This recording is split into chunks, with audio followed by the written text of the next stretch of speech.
It's a big day. It is a big day.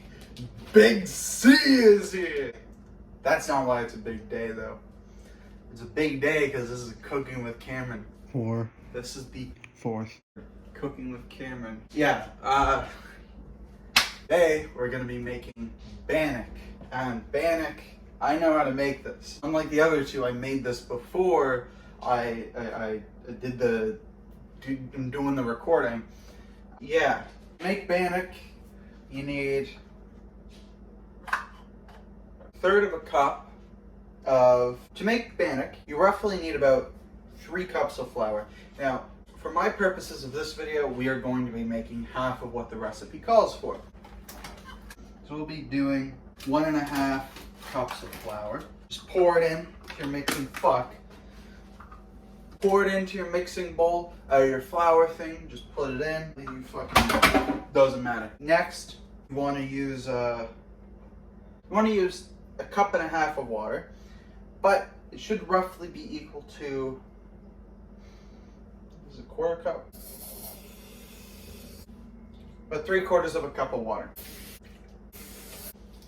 I can add more water at a future point. I cannot take water away. You need a teaspoon of salt, and with the teaspoon of salt, just go in, pour it in. It does not matter how much salt, doesn't matter really how much salt you put in, because you're barely gonna taste it. And then you want, what was it, like 2 tablespoons of baking powder? Some dog hairs in that.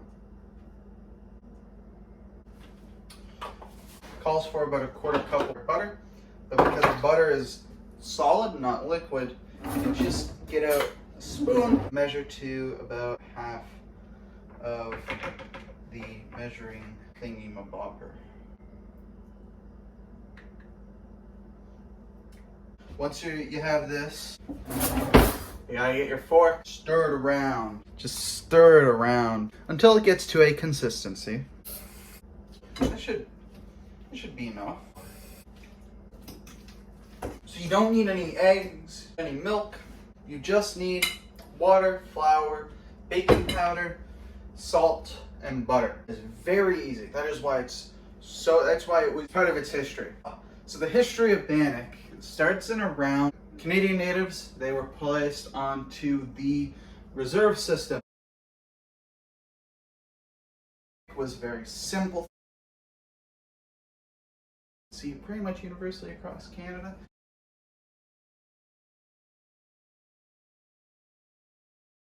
You should stir it until it gets to the right consistency. It shouldn't be sticky. It should be like, almost like paper mache. About that consistency. Let it set. You don't need to let it set. I'll be completely honest. You just like genuinely don't need it. You got to butter the old pan. Just turn it up. I don't fucking know to where. Doesn't matter. Bada bing, bada boom. You got the pan. The pan is a pan. It's a pan. Bruh! Make sure the pan is all buttered and shit. Or whatever. Make sure the butter is all melted and heated up. You probably don't need butter, now that I think of it. Then you just pour it in. It's essentially a pancake from now on. You just gotta flip it. Once you have it done at this point, you really don't need to do anything. So you want to get out your spatula and wait for it to be warm. Let's see if I can cut this. I'm making 4 of them. This way, it's a lot easier to flip them. I don't think the raw bannock is safe to eat.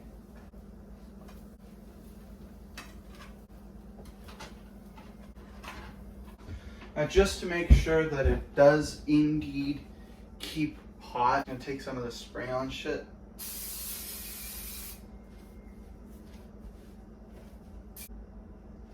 Now, around this time is when you should start to consider what you're going to have on your bannock. Here's what I usually have. All right, so it's called strawberry jam. So cleaning up for after bannock is actually pretty easy. In fact, all it really requires is just diluting the mixture. Because it's water-based, the flour just kind of dissolves into water and becomes a soupy mess. Which is good when you're trying to clean it. You don't want to fucking eat off it. The only part of the mix that does not dissolve in water is the butter.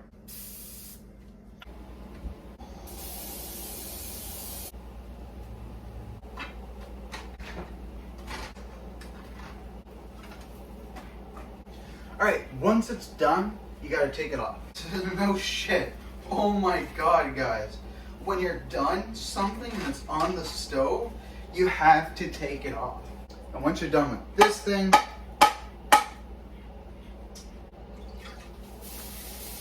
so the reason why I did all that sizzling was, but right now, we got the fun part, This right here, this is what bannock is supposed to look like when you're done. Almost like a pancake, but it's a bit chewier than a pancake. It's a bit different. You can do whatever you want at this point. You could slather it in butter. You could put Nutella on it, jam, whatever jam you want, strawberry, raspberry, a fucking apple, peanut butter on this. You could put more bannock. Bannock is largely flavorless. That's one thing you should know. So that is a lesson on how to cook bannock. It is fucking dumb and easy.